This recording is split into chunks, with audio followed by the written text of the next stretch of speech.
नमस्कार, मैं जीशान जावेद। आप देख रहे हैं न्यूज नेटवर्क टुडे।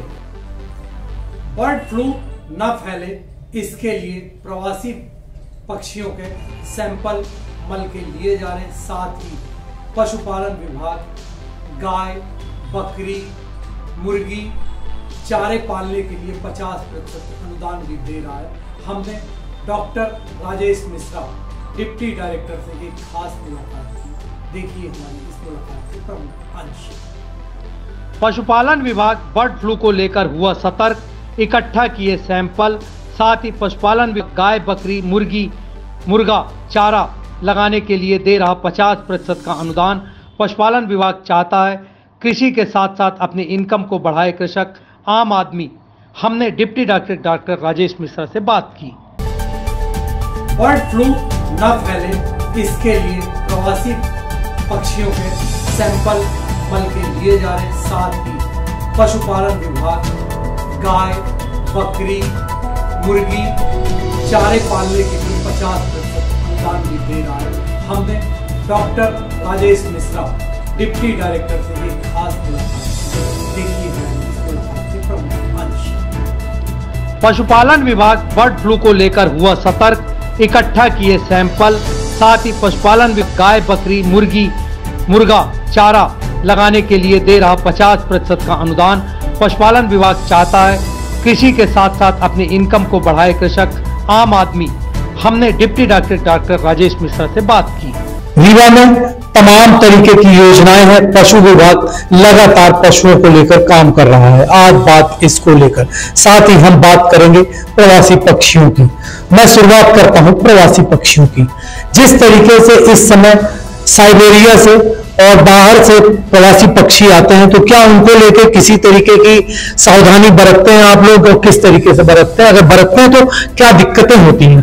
जी जावेद जी, ये असल में जब से बर्ड फ्लू हमारे देश में आया था, तब से लगातार शासन ये प्रयासरत रहता है कि अब इसका आउटब्रेक फिर से ना हो।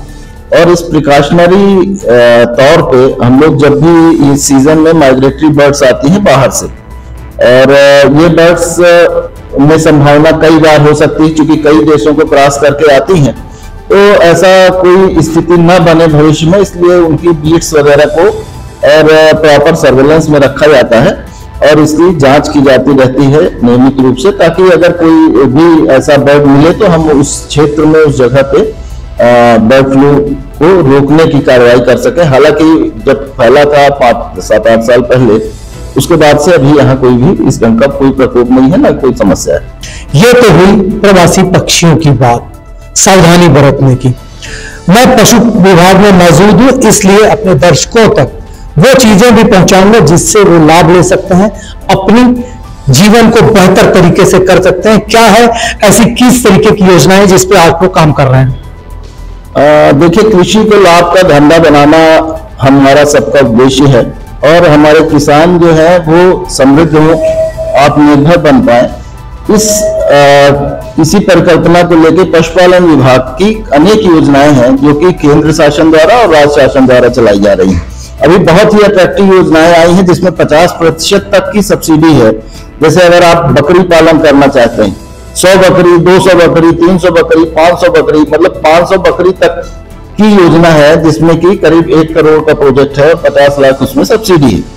और इसी ढंग से, इसी रेशियो में वो पैसा कम होता जाता है। 100 बकरी का 10 लाख का है, इस रेशियो में। इसी ढंग से अगर कोई सूकर पालन करना चाहता है व्यावसायिक रूप से, तो इसके लिए भी हमारे पास 100 सूकर पालन करने का एक योजना है। वो भी 80-90 लाख के आसपास की होती है। इसमें 50% की सब्सिडी है। पोल्ट्री मुर्गी फार्म में अगर कोई हैचरी बना के चूजे उत्पादन करना चाहता है, तो उसके लिए भी आप इस योजना का लाभ ले सकते हैं। इसी ढंग से चरी चारा, हरे चारे की आजकल बहुत किल्लत होती है जानवरों को, जिस ढंग से भूसे का रेट बढ़ रहा है, उससे हमें कहीं ना कहीं अल्टरनेट एक व्यवस्था एक चारे की रखनी चाहिए, क्योंकि उन्नत नस्ल के पशु अगर हैं तो उनको हरा चारा और पौष्टिक आहार चाहिए। तो हरा चारा उत्पादन के लिए भी हमारी योजना है, जिसमें भी 50% की हम सब्सिडी देते हैं। रीवा शहर के कृषि कार्य करने वालों के लिए एक एडिशनल योजना, जिसमें वो घर बैठे दोहरा लाभ कमा सकते हैं। ताजा तरीन खबरों के लिए न्यूज नेटवर्क टुडे से जुड़े रहिए। चैनल को सब्सक्राइब करिए और बेल आइकन दबाइए और देखते रहिए न्यूज नेटवर्क टुडे।